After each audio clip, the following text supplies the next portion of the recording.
Welcome to How to Talk to Kids About Anything with Dr. Robyn Silverman, a podcast loaded with practical tips, powerful scripts, personal stories, and simple steps to make even the toughest conversations easier.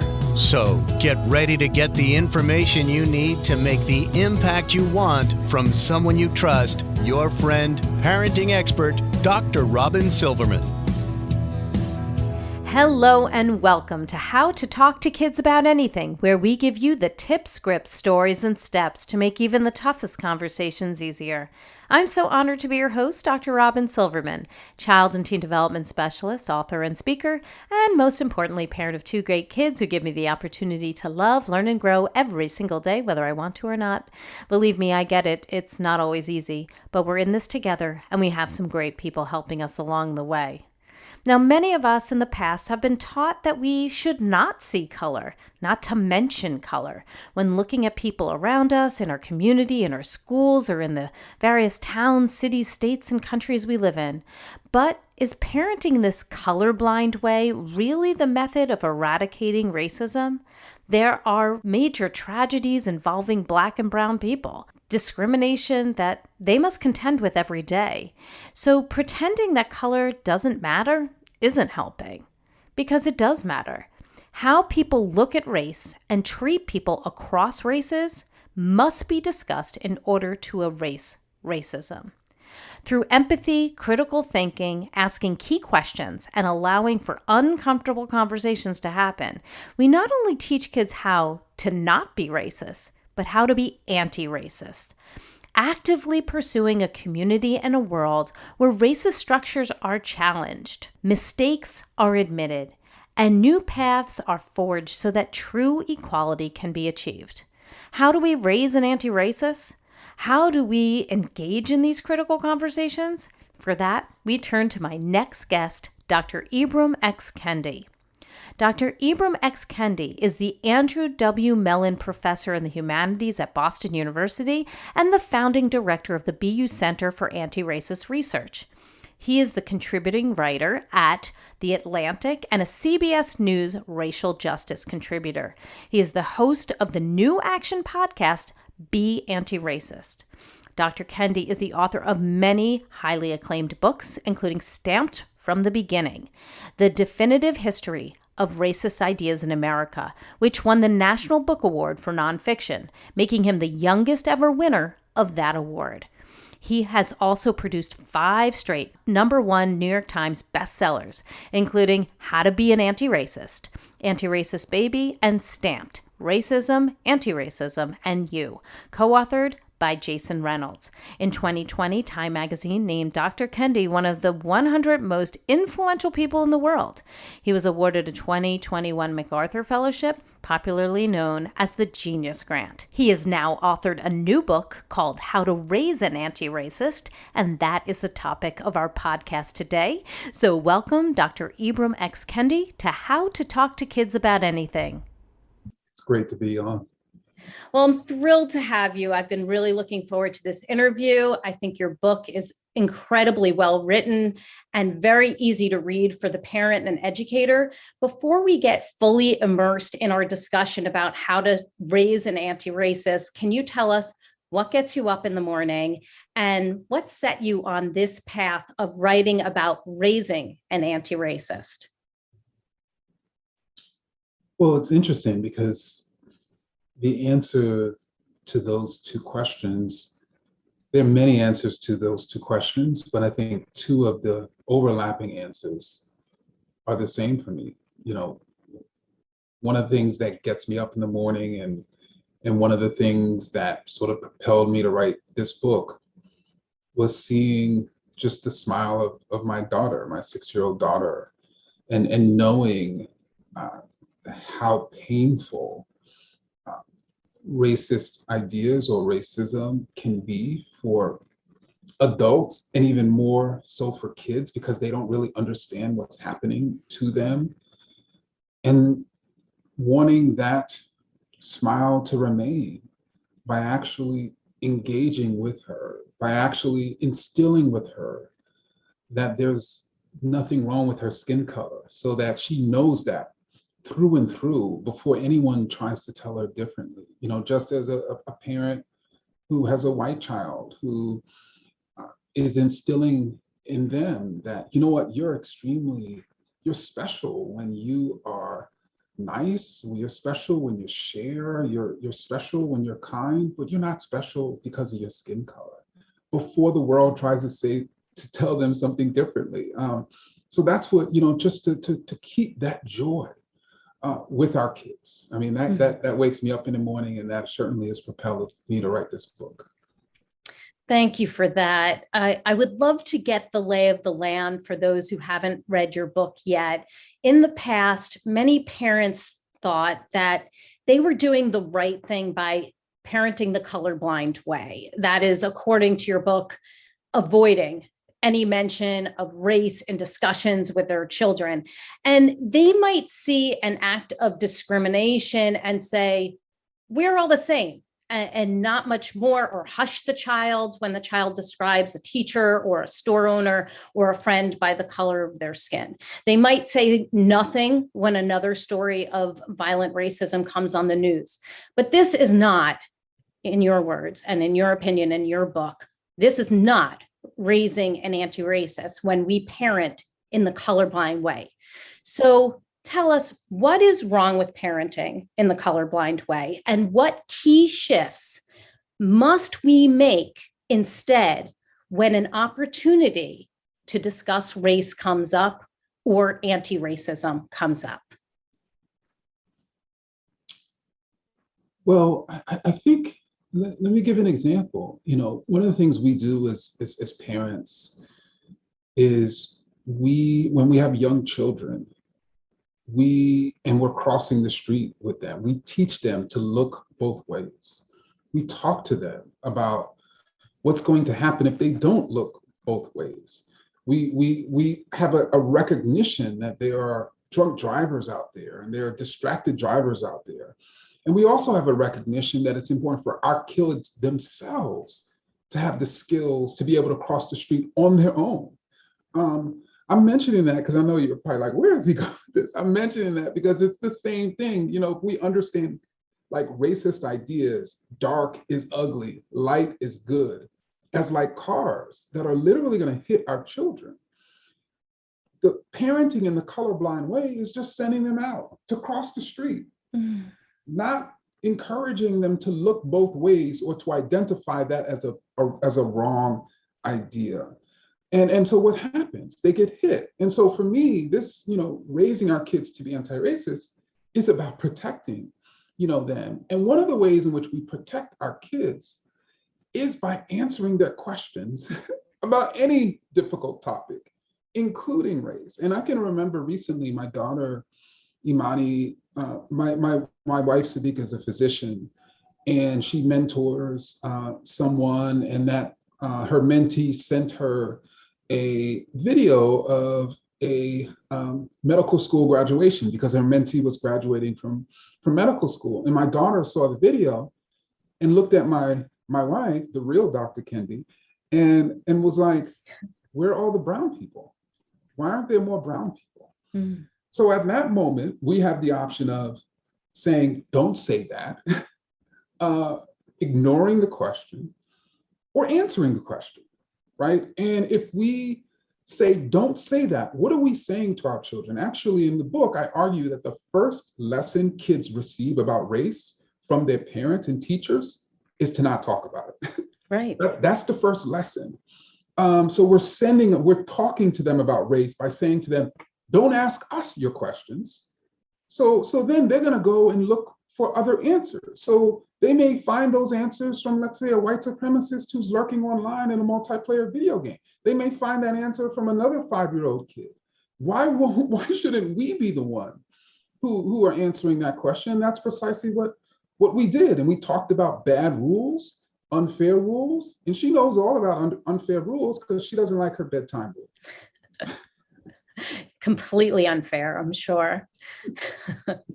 So you talk about how racist attitudes can form very early in children based on how parents and key adults treat other people of different races, the dolls they see, the people that they're around. You also mentioned that many white people tend to live near other white people, and the importance of getting proximal and exposing our kids to people of all different races, all different ethnicities. So can you tell us what we can do right now in order to help our children develop anti-racist attitudes, even when they may not live or go to school in an area that has a lot of diversity? So I think with young children, so with older children, they're like what we're saying about different racial groups, or even what we're not saying, is absolutely sort of influential. For young children, particularly below 8 years old, what's called nonverbal language is what's most influential in shaping the racial attitudes of children. And indeed, one study found that kids because parents don't talk to young kids about their own racial attitudes, kids tend to have their perspectives on their parents' attitudes, or I should say their perceptions, their own racial attitudes, are actually more determinant upon their perception of their parents' racial attitudes, which for most kids, they think their parents are actually more racist than they really are, rather than their parents' actual racial attitudes. Another fascinating study found that children who have a white mother, their racial attitudes correspond more to the number of interracial friendships that white mother has than the actual racial attitudes of the mother. Fascinating. Really seeing it makes the huge difference. And I was thinking about that. I was like, why is that? Well, it makes sense that, let's say, if everyone you bring to your home in a loving capacity, like you would a friend, is white, what are you saying to your kids without saying about who's valuable to you, whose skin color? And your kids see this, right? But to your question, I'm sorry for all of that. No, it was fascinating. To your question, nonverbal language shows up in the books that all of us, no matter the racial makeup of our towns and schools, choose for our kids. So are we choosing books that show people of all different skin colors, right? Are we pointing out the characters of different skin colors? To give an example, one study found that even when Black and white parents show their kids diverse books, they tend to focus on the character of their own race. The one that looks the most like the child or themselves. Exactly. And so, even when we're providing books with many different people, are we putting focus on the child or the character that looks like us? Obviously, what media are we providing for our children? What dolls, the toys, the games that they're playing? When we're walking down the street and we're passing a Black male, are we getting scared? Because then we're saying something to our kids. We're saying Black people are dangerous. Right. We have to be very aware of our behavior, even when it's not something that we're saying out loud. We're not detailing in any way, because kids are so in tune with their parents and how they are reacting. So that makes a lot of sense. I mean, they study us for a living. They do. And I mean, even if you just look at when the child falls down, they look to us to see, how am I supposed to feel about this? Am I hurt? Am I not hurt? It's all about how we react to them when they look at us in that moment. I know that you feel strongly that critical thinking and empathy are keys to help to raise anti-racist. I agree with that. So let's apply that. When a child says something that showcases some signs of racist attitudes or ignorant attitudes. Something like, I don't want to hold her hand because she has black skin, or those people might steal something in this store, right? Or what should we say? Like something that happens in a moment where they see somebody and have a reaction, either non-verbally or verbally. What do we say in those moments that can help facilitate empathy and critical thinking? And in later moments, after that occurs, maybe having a further conversation as well. Well, first, if our child says something like that, I don't want to hold her hand because she has dark skin. Typically, parents don't want to engage with their child about that because they personally feel ashamed that their child would say that. So they almost like want to act like their child didn't say that. They almost punish their child for saying that, as opposed to understanding that our children are extremely vulnerable to those types of ideas that, dark people are not the types of people we should be playing with. Indeed, one study found that by 3 years old, kids are already thinking that way, right? So the question is, are we just gonna just shut them up, right? And not try to get at not try to sort of counteract that thought as if they're gonna not continue to have that thought. But the way that we would address that is, and I'm happy you asked this in the context of empathy in particular and critical thinking, because when it comes to empathy, we have to encourage our children to step into the shoes of people who don't look like them. Just like, and when we are encouraging our kids to critically think, we have to encourage our kids to ask questions, particularly why. So we could respond with, how do you think that makes her feel that you don't want to play with her?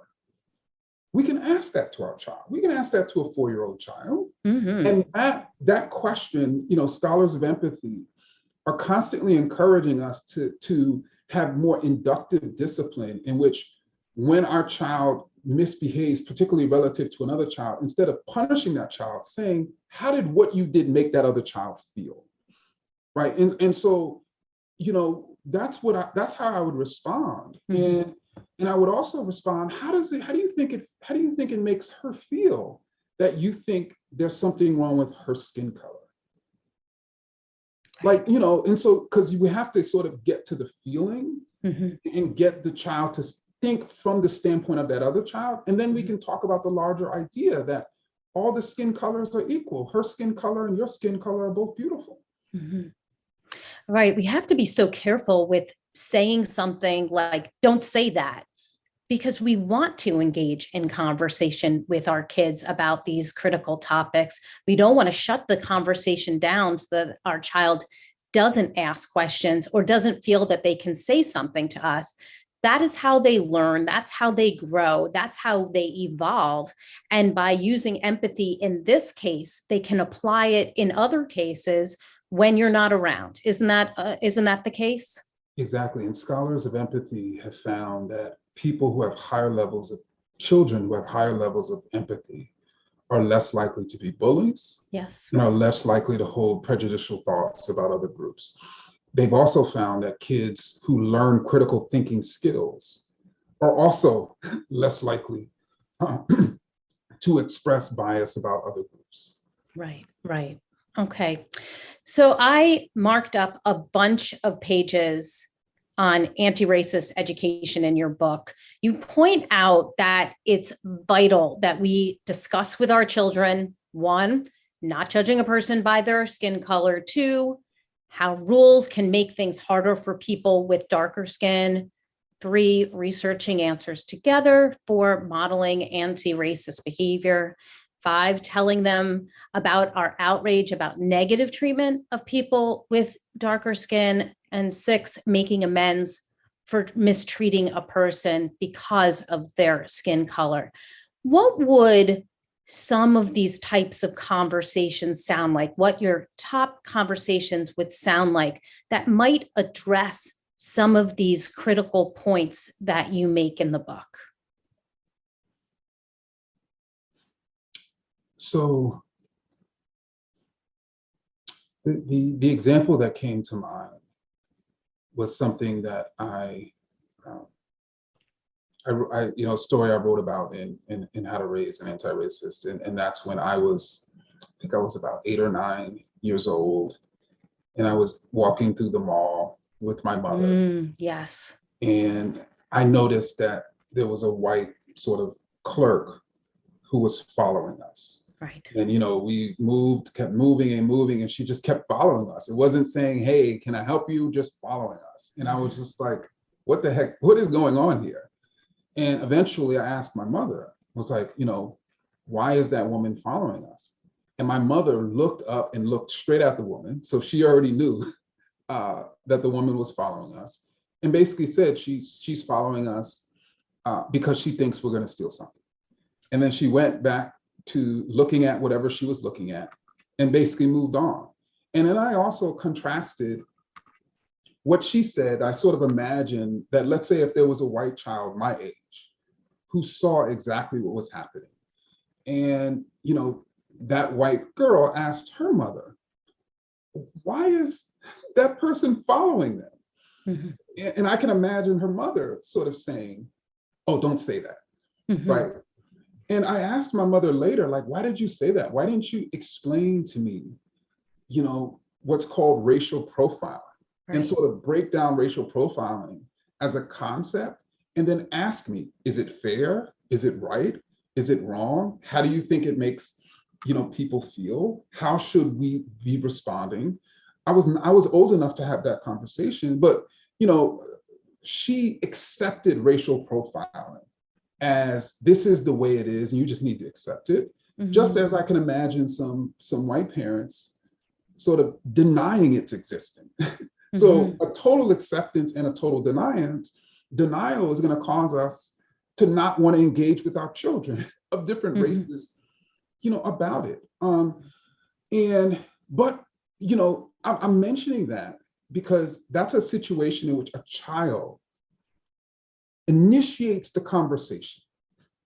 And I just don't think we appreciate the number of times our children or our students, when they raise their hand and they initiate a conversation about race, and it's shut down.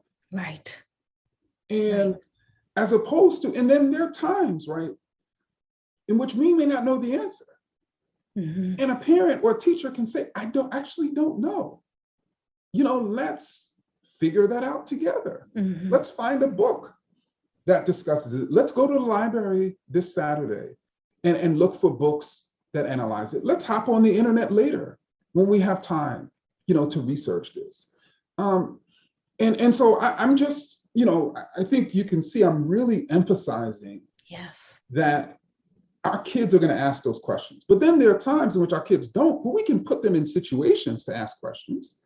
If we want to teach them about disproportionate numbers of Black and brown people who are homeless in our community, mm-hmm. we can take them near a homeless shelter. And they're going to ask the question, why is this happening? Why are so many brown people here? Right. So we can facilitate them asking questions. And I'm mentioning this because I know with my daughter who's 6 years old, when I try to lecture her, when she's not interested, it never goes well. No. Yeah, though, that is for sure. They definitely want to be part of the conversation, but they want to be almost giving you permission to be engaging into it because it may not be the right time at that particular point.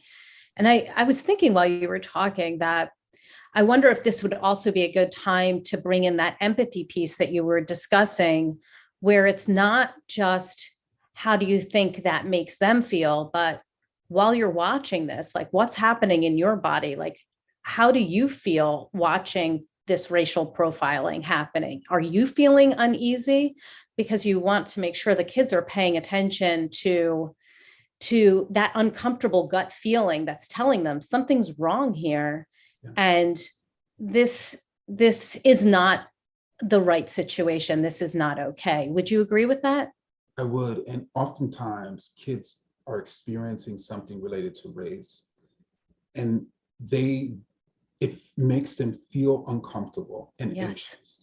anxious. But because nobody's talking to them or actively teaching them about racism, whether they're teachers or parents, they don't have the language, right, or even the conception to understand what's happening to them. And we can understand that as adults, right? We can think back towards a time in which something was happening to us. We didn't understand it because we hadn't learned about it yet, and how uncomfortable it made us feel.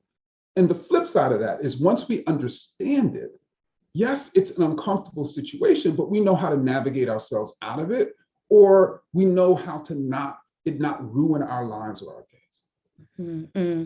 And as the situations become more extreme, if our child heard about something that happened in the news at school, because a lot of people want to shield their child, but don't realize they go to school and then they're hearing about it anyway. They're hearing about Ferguson, they're hearing about George Floyd, they're hearing about Breonna Taylor. So would you again go through the same kind of questioning or allowing them to ask questions in that time as best as you can answer, or researching it together, even as things get more extreme and it's not a racial profiling situation at the mall, but something violent that happened? One of the reasons why I was hesitant to, when my daughter was born, to really even think about actively engaging her about these issues was because, like any parent, like as I mentioned earlier, like I wanted her to feel good. Like I didn't want to say something that would make her feel down or bad. But one of the things I came to learn, as I mentioned earlier, my wife's a pediatrician. And as parents, we understand the difference between going and getting a very short procedure that's going to allow our children to feel better over the long haul, even though the procedure itself was uncomfortable. We understand, okay, you know what? Yes. Let's have them sit there for 5 minutes or 10 minutes or 5 seconds and feel uncomfortable. But in the long run, it's going to make them more healthy. We do that all the time. It's the same thing with their minds. Mm-hmm. They can have an uncomfortable conversation, but over the long haul, it's going to make them more mentally sort of healthy. It's going to allow them to understand that the problem is bad rules, not bad people. It's going to allow them to be empathetic to people who look like them and who don't look like them. And that's one of the things I had to learn, you know, as a parent, that it's okay for her to experience constructive discomfort. Mm-hmm. I like that. That's a really interesting way of putting it. I wish I could be on with you for much, much longer. I think your information is so important and so relevant now. But for now, as we're getting toward the end of our time together, can you give us your top tip? What do you hope that parents and educators come away with after reading your book or listening to this podcast on how to raise an anti-racist? I would love for parents to realize that it is protective for our children to engage with them about race and racism. And I would also want parents to realize how hard it is for them personally to talk about race and racism, to navigate this racialized world, and how much easier it would be if they started this process when they were young, right? Yeah. And that's one of the things that drives me to have these hard conversations. Mm-hmm. Absolutely. I think so many parents worry about saying the wrong thing, or, you know, offending somebody else, or just messing up in some way, or they're telling their child something and then their child blurts it out in the middle of the store. I think parents worry about a lot of that, and it may deter them from speaking up when they should. Would you agree with that? Oh, without question, but know that